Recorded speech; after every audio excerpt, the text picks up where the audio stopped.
Hello everyone, कैसे हो आप सब। आई होप आप सब अच्छे से होंगे। My name is Khan Shaukat and I welcome you all to the triple S YouTube channel. आज हम अपनी एमसीक्यू सीरीज का लेक्चर नंबर 27 करेंगे और आज के लेक्चर में हम क्वेश्चंस करेंगे मिक्सचर में, यानी कि हर एक टॉपिक के रिलेटेड आपको दो दो तीन तीन क्वेश्चंस देखने को मिल जाएंगे।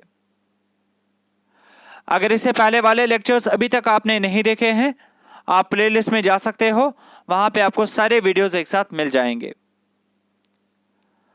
आज के लेक्चर को स्टार्ट करने से पहले I request you all to subscribe to this channel अगर आपने अभी तक नहीं किया है, and don't forget to like and share the video. आज के सेशन में हम फिर से 30 क्वेश्चंस लेंगे, जिनमें से बहुत सारे क्वेश्चंस ऐसे होंगे जो कि प्रीवियस ईयर पेपर्स में पूछे गए थे और कुछ क्वेश्चंस मैंने खुद से लिए हैं। तो चलिए हम शुरू करते हैं आज का session, starting with question number 1। In MS Excel a group of cells is called dash. आपको बताना है कि MS Excel में अगर हम ग्रुप ऑफ सेल्स लेते हैं उनको हम क्या बोलते हैं। ठीक है, आपको पता है हम एक्सेल में क्या करते हैं, हमारा एक्सेल शीट जिसको हम वर्कबुक बोलते हैं वो रोज एंड कॉलम्स का बना हुआ होता है। ठीक है, और अगर हम यहाँ पे कुछ ग्रुप ऑफ सेल्स लेंगे, लेटर से ये हमारी सेल A1, ये B1 और ये C1, अगर हम इन सेल्स को लेंगे ग्रुप में तो इसको हम क्या बोलते हैं। Option number D will be the right answer, that is range. और ये वाला क्वेश्चन जूनियर असिस्टेंट के एक शिफ्ट में पूछा गया था। बात करते हैं नेक्स्ट क्वेश्चन के बारे में। The input device that can capture your voice is called dash. आपको बताना है कि वो कौन सा इनपुट डिवाइस होता है जो कि आपकी वॉइस को कैप्चर कर लेता है। So the right answer for question number 2 will be option B, that is microphone. काफी बेसिक सा क्वेश्चन है और ये वाला क्वेश्चन भी जूनियर असिस्टेंट के एक शिफ्ट में पूछा गया था। नेक्स्ट क्वेश्चन के बारे में बात करते हैं। The internet works by using a protocol called dash. आपको बताना है जो हम इंटरनेट इस्तेमाल करते हैं वो किस प्रोटोकॉल का इस्तेमाल करता है। So the right answer for question number 3 will be option B, that is TCP/IP। सबसे पहले आपको इसकी फुल फॉर्म पता होनी चाहिए, मैंने बताया भी है प्रीवियस क्लासेस में, that is transmission control protocol slash करके इंटरनेट प्रोटोकॉल। ठीक है, नेक्स्ट पॉइंट के बारे में अगर हम बात करेंगे, ये जो TCP/IP प्रोटोकॉल है ये किसने दिया था। It was given by went serif. ठीक है, ये पॉइंट भी आपको पता होनी चाहिए, जिस वजह से वेंट सेरिफ को माना जाता है father of internet. Father of internet, ये पॉइंट भी आप याद रखोगे। और ये वाला क्वेश्चन जो है जूनियर असिस्टेंट के एक शिफ्ट में पूछा गया था। अब आप मुझे कमेंट सेक्शन में मेंशन करके बताएंगे what is the full form of XML, URL and HTML। जल्दी से सभी कमेंट सेक्शन में मेंशन करके बताइए। ओके, नेक्स्ट क्वेश्चन के बारे में बात करते हैं। Memories that are read only are dash. आपको बताना है कि वो कौन सी मेमोरी होती है जो कि रीड ओनली होती है, यानी कि जिसपे आप कोई भी राइट ऑपरेशन परफॉर्म नहीं कर सकते हो। Option number A will be the right answer, that is Rome. ठीक है, और ये वाला क्वेश्चन भी जूनियर असिस्टेंट के एक शिफ्ट में पूछा गया था। अब आप फिर से मुझे कमेंट सेक्शन में मेंशन करके बताएंगे इन सभी की फुल फॉर्म्स क्या है। जल्दी से सभी कमेंट सेक्शन में मेंशन करके बताइए। ओके, नेक्स्ट क्वेश्चन के बारे में बात करते हैं। If you want to recover a deleted file, dash item on the desktop can help you. आपको बताना है कि अगर आपको एक डिलीटेड फाइल को रिकवर कर लेना है तो आप डेस्कटॉप के किस आइकन को इस्तेमाल कर सकते हो उस पर्पस के लिए। So the right answer will be option number C, that is recycle bin. और ये वाला क्वेश्चन भी जूनियर असिस्टेंट के एक शिफ्ट में पूछा गया था। नेक्स्ट क्वेश्चन के बारे में बात करते हैं। In MS Excel 2019, cop days is a /n dash function. आपको सिंपली बताना है एक्सेल 2019 में कॉप डेज किस टाइप की फंक्शन है. So the right answer for question number 6 will be option D, that is financial. ये क्या है? एक फाइनेंशियल फंक्शन है. एज इट इज आपको ये क्वेश्चन याद रख लेना है, और ये वाला क्वेश्चन भी जूनियर असिस्टेंट के एक शिफ्ट में पूछा गया था. नेक्स्ट क्वेश्चन के बारे में बात करते हैं. What is the full form of DSL? आपको बताना है कि DSL की फुल फॉर्म क्या है. So the right answer will be option number A, that is digital subscriber line. ये वाला क्वेश्चन भी जूनियर असिस्टेंट के एक शिफ्ट में पूछा गया था. बात करते हैं क्वेश्चन नंबर 8 के बारे में. Resolution is expressed in dash. आपको बताना है कि रेजोल्यूशन को हम एक्सप्रेस करते हैं किन टर्म्स में. So the right answer for question number 8 will be option number B, that is dots per inch. Okay, resolution क्या होता है? Simply number of pixels horizontally कितनी आ रही है और नंबर ऑफ पिक्सल्स वर्टिकली कितनी आ रही है, उसी को हम बोलते हैं रेजोल्यूशन. और ये वाला क्वेश्चन भी जूनियर असिस्टेंट के एक शिफ्ट में पूछा गया था. रेजोल्यूशन को मेजर करने के लिए या एक्सप्रेस करने के लिए हम किस यूनिट का इस्तेमाल करते हैं? Dots per inch. ये पॉइंट आप याद रखोगे. बात करते हैं क्वेश्चन नंबर 9 के बारे में. An Excel file is called dash and has an extension dash. आपको बताना है जो हमारी एक्सेल फाइल होती है, ठीक है, उसको हम क्या बोलते हैं? उसको हम बोलते हैं वर्कबुक. ठीक है, और इसकी एक्सटेंशन क्या होती है? .xls और .xlsx. ठीक है, so option number A will be the right answer. और ये वाला क्वेश्चन भी जूनियर असिस्टेंट के एक शिफ्ट में पूछा गया था. बात करते हैं क्वेश्चन नंबर 10 के बारे में.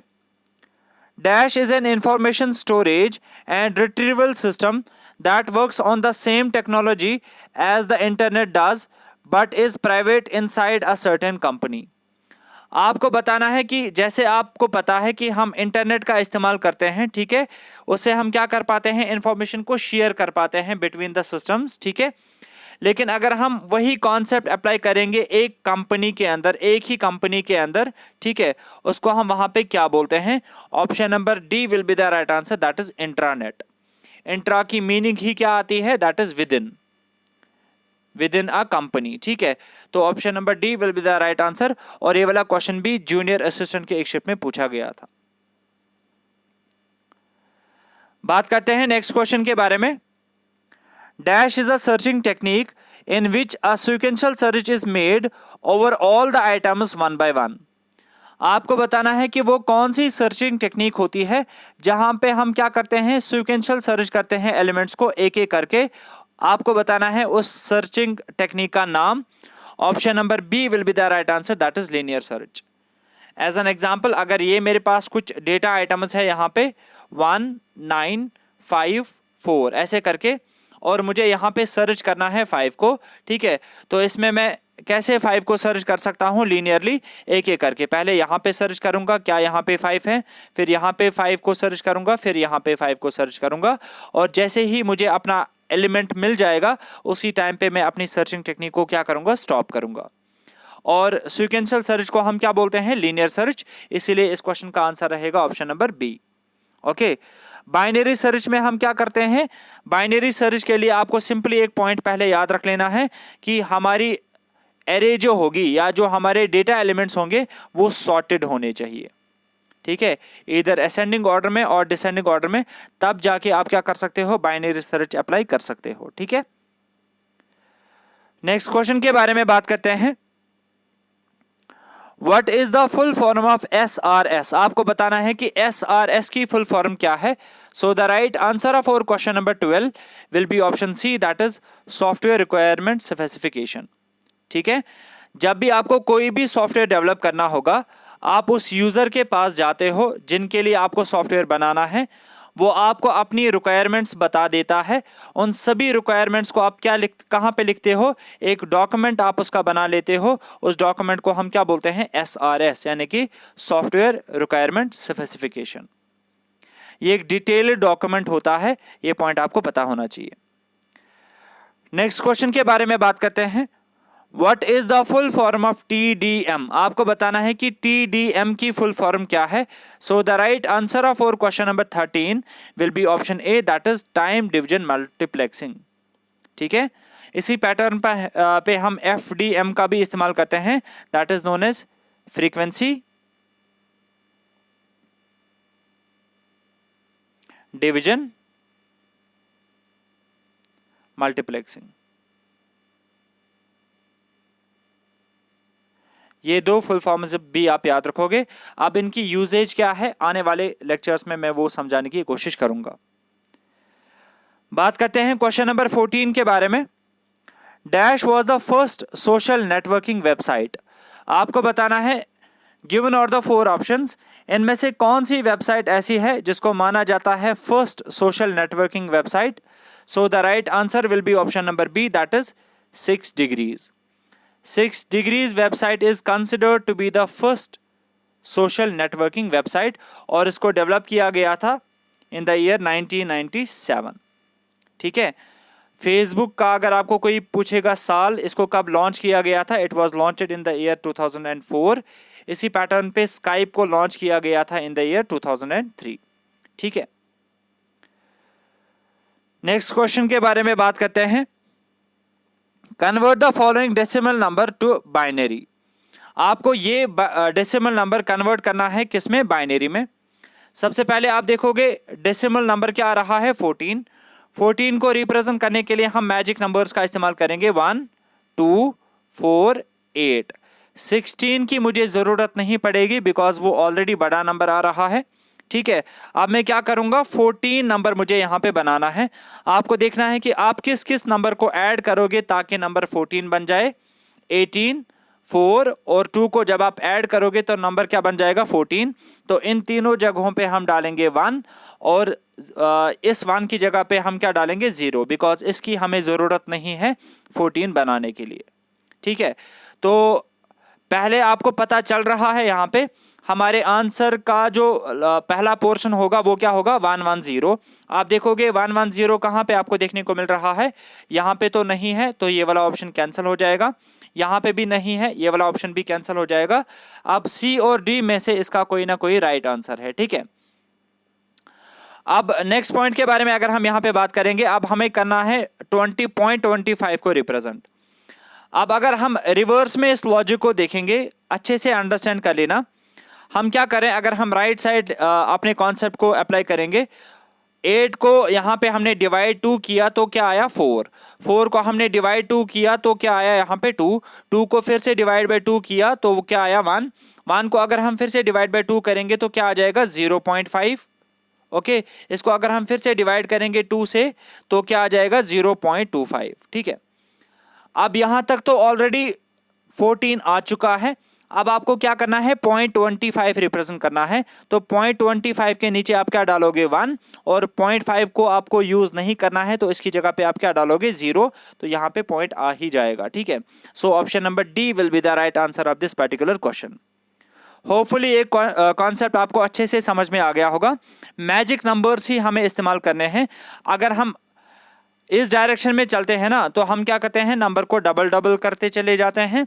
अगर हम इस डायरेक्शन में चलेंगे तो हम अपने नंबर्स को क्या करते हैं, डिवाइड बाय 2 करते चले जाते हैं। ठीक है, तो ऑप्शन नंबर डी इसका करेक्ट आंसर रहेगा। अगर कोई भी डाउट आता है कमेंट सेक्शन में मेंशन करके बताइए, मैं आपको कमेंट में ही इसका आंसर दे दूंगा बाद में। ठीक है, बात करते हैं नेक्स्ट क्वेश्चन के बारे में। To shut down Windows you need to select dash option from the start menu and then select shutdown। अगर आपको अपने लैपटॉप को शट डाउन करना है जिसमें विंडोज ऑपरेटिंग सिस्टम होगा, आपको किस ऑप्शन को पहले सेलेक्ट करना पड़ेगा। Option number A will be the right answer, that is power option को। ठीक है, एज इट इज आप ये वाला पॉइंट याद रखोगे, सबको पता होती है। ओके, और बाद में आप यही पे क्या कर सकते हो, अपने लैपटॉप को शट डाउन कर सकते हो। और ये वाला क्वेश्चन जूनियर सुपरवाइजर सब ऑडिटर के एक शिफ्ट में पूछा गया था। नेक्स्ट क्वेश्चन के बारे में बात करते हैं। Dash is a form of broadband communication which may use phone lines and fiber optic cables for accessing internet. आपको बताना है कि वो कौन सा ब्रॉडबैंड कम्युनिकेशन होता है, फॉर्म ऑफ ब्रॉडबैंड कम्युनिकेशन होता है, जहां पे आप क्या करते हो, फोन लाइंस का इस्तेमाल करते हो या ऑप्टिकल फाइबर केबल्स का इस्तेमाल करते हो इंटरनेट को एक्सेस करने के लिए. So the right answer of our question number 17 will be option number B, that is DSL, यानी कि digital subscriber line. Okay, already हमने ये क्वेश्चन किया है. अब आप मुझे SMTP एंड POP की फुल फॉर्म बताएंगे विथ पोर्ट नंबर्स. चलो मैं यहीं पे बता देता हूं. SMTP की फुल फॉर्म क्या है? That is simple mail transfer protocol. और POP की फुल फॉर्म क्या है? That is post office protocol. दोनों काफी इंपॉर्टेंट प्रोटोकॉल्स है रिगार्डिंग ईमेल्स. और POP किस पे चलता है, किस पोर्ट नंबर पे चलता है?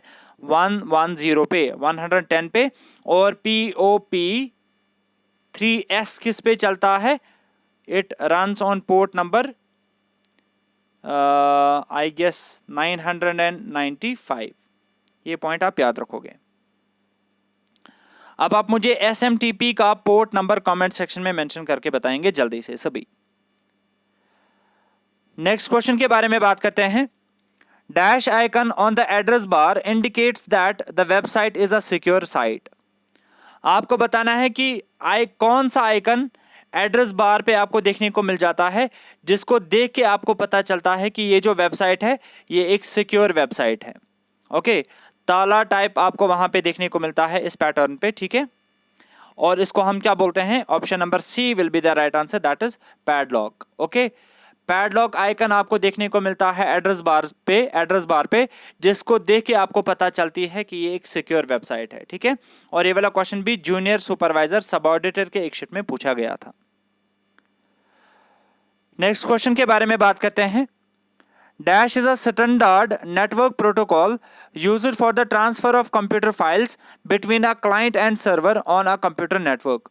आपको बताना है कि वो कौन सा नेटवर्क प्रोटोकॉल होता है जहां पे हम क्या कर पाते हैं? कंप्यूटर फाइल्स को ट्रांसफर कर पाते हैं. So the right answer of our question number 19 will be option D, that is FTP, यानी कि फाइल ट्रांसफर प्रोटोकॉल. ठीक है, SMTP मैंने आपको अभी बताया. ओके, इसी पैटर्न पे अगर हम UTP की बात करेंगे ना, ये क्या है? एक गाइडेड ट्रांसमिशन मीडिया है जिसको हम बोलते हैं unshielded twisted pair. Twisted pair cables हम इस्तेमाल करते हैं. ये एक गाइडेड ट्रांसमिशन मीडिया माना जाता है. अब ये अनशील्डेड भी हो सकता है या शील्डेड भी हो सकता है. UTP की भी आप फुल फॉर्म याद रखोगे. ये वाला क्वेश्चन भी जूनियर सुपरवाइजर सबऑर्डिनेटर के एक शीट में पूछा गया था. नेक्स्ट क्वेश्चन के बारे में बात करते हैं. In which layer of OSI model encryption is processed. आपको बताना है कि OSI मॉडल की किस लेयर पे हम एनक्रिप्शन एल्गोरिथम्स अप्लाई करते हैं. So the right answer will be option number B, that is presentation layer. ये वाला क्वेश्चन भी जूनियर सुपरवाइजर सबऑर्डिनेटर के एक शीट में पूछा गया था. ओके, इससे हमें ये चीज पता चलती है कि OSI के रिलेटेड आपको कोई भी क्वेश्चन पूछा जा सकता है. आपको हर एक लेयर की फंक्शनैलिटी याद रखनी है कि किस लेयर पे क्या क्या चीजें होती हैं. और इसके रिलेटेड मैं आपको एक डिटेल्ड वीडियो आपके लिए लेके आ जाऊंगा जहां पे हम सारे के सारे चीजों के बारे में डिस्कस करेंगे. बात करते हैं नेक्स्ट क्वेश्चन के बारे में. Linux launched it's operating system in the year. आपको बताना है कि लाइनक्स ऑपरेटिंग सिस्टम को किस साल में लॉन्च किया गया था. So the right answer will be option number A, that is 1991. और ये वाला क्वेश्चन जो है ये जो लैब अटेंडेंट के एक शिफ्ट में पूछा गया था. बात करते हैं क्वेश्चन नंबर 22 के बारे में. Which of the following device can act as both input and output device. आपको बताना है कि गिवन आर द 4 ऑप्शंस, इनमें से कौन सा डिवाइस एक्ट करता है as both input and output device. आपको पता है प्रोजेक्टर क्या है, ये एक आउटपुट डिवाइस है। माइक्रोफोन क्या है? ये एक इनपुट डिवाइस है। कीबोर्ड भी क्या है? ये भी एक इनपुट डिवाइस है। So the right answer of और question number 22 will be option D, that is USB flash drives. यानी कि पेन ड्राइव, अगर आप एग्जांपल लोगे ना, पेन ड्राइव से आप कंप्यूटर को डेटा दे भी सकते हो और बाद में आप कंप्यूटर से वापस डेटा पेन ड्राइव में कंप्यूटर से वापस पेन ड्राइव में डेटा स्टोर भी कर सकते हो। ठीक है, इसीलिए इस क्वेश्चन का आंसर रहेगा option number D, most appropriate यही आता है। और ये वाला क्वेश्चन भी लैब अटेंडेंट के एक शिफ्ट में पूछा गया था। बात करते हैं क्वेश्चन नंबर 23 के बारे में। What is the full form of ARP? आपको बताना है कि ARP की फुल फॉर्म क्या है। So the right answer of और question number 23 will be option C, that is address resolution protocol. काफी इंपॉर्टेंट है। और ये किस लेयर पे चलता है, ये किस लेयर पे हम इस्तेमाल करते हैं? It is used in the network layer. और ये हम किस पर्पस के लिए इस्तेमाल करते हैं और इसकी वर्किंग क्या है? वर्किंग में आपको किसी और लेक्चर में बताऊंगा, लेकिन फिलहाल के लिए आप याद रखोगे, अगर आपके पास क्या होगा, IP एड्रेस होगा ना, IP एड्रेस का इस्तेमाल करके आप किसी पर्टिकुलर डिवाइस का मैक एड्रेस आइडेंटिफाई कर सकते हो। ठीक है, यानी कि IP एड्रेस का इस्तेमाल करके हम क्या कर सकते हैं? मैक एड्रेस को फाइंड आउट कर सकते हैं by using ARP।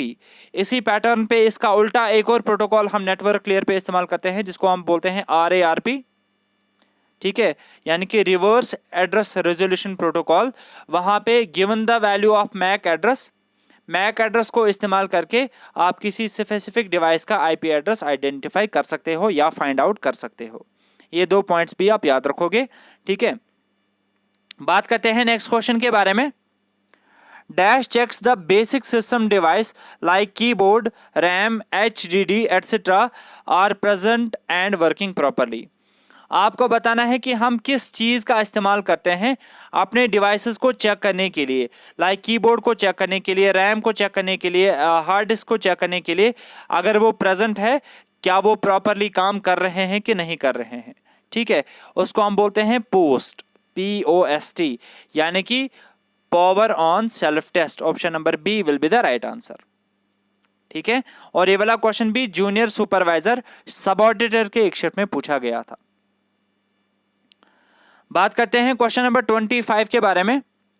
Which of the following web browsers was developed by National Center for Supercomputing Applications, NCSA? आपको बताना है इनमें से कौन सा वेब ब्राउजर है ऐसा जिसको NCSA ने डेवलप किया था। So the right answer will be option number A, that is Mosaic. Okay, as it is आप ये याद रखोगे। आपको ये पता होनी चाहिए फायरफॉक्स किन का है, ये मोजिला का है। ठीक है, मोजिला फायरफॉक्स। ओपेरा फाउंडेशन का है। इसी पैटर्न पे जो मोज़ैक का हेड था, जिसने इस वाले वेब ब्राउज़र को डेवलप किया था, उसी ने इसमें कुछ एडवांसमेंट की थी और बाद में बनाया था दूसरा वाला web browser, that is Netscape. ठीक है, इसके रिलेटेड भी मैं कुछ और लेक्चर्स लेके आ जाऊंगा, वहाँ पे हम इसको डिटेल में डिस्कस करेंगे। फिलहाल के लिए आप ये वाला क्वेश्चन याद रखोगे, और ये वाला क्वेश्चन JSA के एक शिफ्ट में पूछा गया था। और ये फुल फॉर्म भी आप याद रखोगे। NCSA की फुल फॉर्म क्या है? That is national centre for super computing applications. बात करते हैं क्वेश्चन नंबर 26 के बारे में। Dash is a non impact printer. आपको बताना है गिवन आर द 4 ऑप्शंस, इनमें से कौन सा नॉन इम्पैक्ट प्रिंटर की एग्जांपल है। Option number B will be the right answer, that is laser printer. ये वाला क्वेश्चन भी JSA के एक शिफ्ट में पूछा गया था। नेक्स्ट क्वेश्चन के बारे में बात करते हैं। Table, row and column are the terms associated with a dash data model. आपको बताना है कि टेबल, रो एंड कॉलम जो है, ये टर्म्स हम किस डेटा मॉडल में इस्तेमाल करते हैं। Option number D will be the right answer, that is relational data model. ठीक है, रिलेशन का मतलब ही क्या होता है? इनफॉर्मली हम रिलेशन को क्या बोलते हैं? टेबल। और टेबल में हमें क्या देखने को मिलते हैं? रोज एंड कॉलम्स। ठीक है, इसीलिए इस क्वेश्चन का करेक्ट आंसर रहेगा ऑप्शन नंबर डी।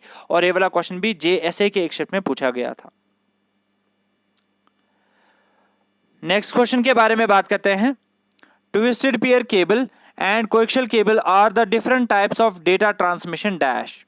आपको बताना है कि twisted pair cable and coaxial cable जो हम इस्तेमाल करते हैं, what are they are the data transmission media. Option number C will be the right answer. और ये वाला क्वेश्चन भी JSA के एक शिफ्ट में पूछा गया था। ओके, अब टोपोलॉजी क्या होती है? टोपोलॉजी सिंपली मतलब होता है कि आपने किस पैटर्न पे अपने डिवाइसेस को कनेक्ट करके रखा हुआ है। ठीक है, अगर आप एक बैकबोन वायर का इस्तेमाल करते हो और इसी के साथ अपने सारे के सारे होस्ट्स को या बोल सकते हो लैपटॉप्स को या सिस्टम्स को कनेक्ट करके रखते हो, इसको हम बोलते हैं बस टोपोलॉजी। ठीक है, इसी पैटर्न पे हम बहुत सारी टोपोलॉजीज का इस्तेमाल करते हैं, स्टार, बस, रिंग, ठीक है, हाइब्रिड, मैश। और मोड्स क्या होता है? मोड्स मतलब हो गया कि आप किस तरीके से डेटा ट्रांसफर कर रहे हो। मोड्स में हमारे पास आता है सिंप्लेक्स मोड, इनके बारे में हमने ऑलरेडी डिस्कशन किया हुआ है, हाफ डुप्लेक्स मोड, ओके, और एक और मोड आता है that is full duplex mode, full duplex mode. लेकिन इस क्वेश्चन का जो करेक्ट आंसर रहेगा that will be option number C, media. Twisted pair and coaxial cable क्या है? They are the data transmission media. बात करते हैं क्वेश्चन नंबर 29 के बारे में। Dash is the amount of work that a system is able to do per unit. आपको बताना है कि हमारा सिस्टम, हमारा कंप्यूटर जो एक यूनिट ऑफ टाइम के अंदर अंदर काम कर पाता है, उस कॉन्सेप्ट को हम क्या बोलते हैं, उसके लिए हम कौन सी टर्म इस्तेमाल करते हैं? Option number A will be the right answer, that is throughput. बात करते हैं आज के सेशन के लास्ट क्वेश्चन के बारे में। What is the minimum and maximum zoom size in MS PowerPoint 2019। आपको बताना है कि MS माइक्रोसॉफ्ट PowerPoint 2019 में मिनिमम और मैक्सिमम जूम साइज क्या रह सकता है? Option number B will be the right answer, that is 10 and 400%। Minimum zoom size कितना आता है? 10 एंड मैक्सिमम कितना आता है? 400। ये पॉइंट भी आप याद रखोगे। होपफुली आज के सारे क्वेश्चंस आपको अच्छे से समझ में आ गए होंगे। इन केस कहीं पे कोई भी डाउट आता है, आप वो कमेंट सेक्शन में मेंशन करके बता सकते हैं, मैं वहीं पे उसको क्लियर करने की कोशिश करूंगा। ठीक है, अब नेक्स्ट लेक्चर जो है 2-3 लेक्चर्स इसी के रिलेटेड आ जाएंगे, मिक्सचर में हम क्वेश्चंस लेके आ जाएंगे, लेकिन अब लेवल जो है नेक्स्ट लेक्चर्स में वो बढ़ेगा। ठीक है, hope you like the session. अगर आपको अच्छा लगा, do hit the like button. मिलते हैं नेक्स्ट लेक्चर में। Till then take a very good care of yourself. Good bye.